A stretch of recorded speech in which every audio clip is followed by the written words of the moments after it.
حدثنا أبو النعمان قال حدثنا حماد عن أيوب عن أبي قلابة أن مالك بن الحويرث قال لأصحابه: ألا أنبئكم صلاة رسول الله صلى الله عليه وسلم؟ قال: وذاك في غير حين صلاة. فقام ثم ركع فكبر ثم رفع رأسه فقام هنية ثم سجد ثم رفع رأسه هنية فصلى صلاة عمرو بن سلمة شيخنا هذا.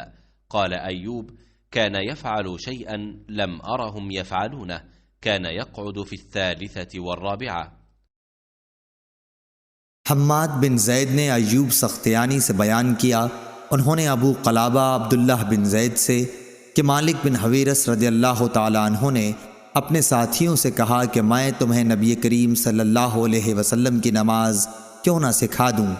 अबू क़लाबा ने कहा, यह नमाज का वक्त नहीं था, मगर आप हमें सिखाने के लिए खड़े हुए, फिर रुकू किया और तकबीर कही, फिर सर उठाया और थोड़ी देर खड़े रहे, फिर सजदा किया और थोड़ी देर के लिए सजदे से सर उठाया और फिर सजदा किया और सजदे से थोड़ी देर के लिए सर उठाया।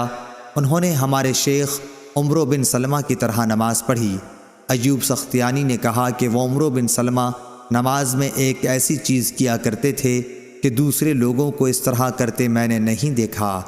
आप तीसरी या चौथी रकत पर सजदे से फारिग होकर खड़े होने से पहले बैठते थे, यानी जलसे इस्तराहत करते थे, फिर नमाज सिखलाने के बाद।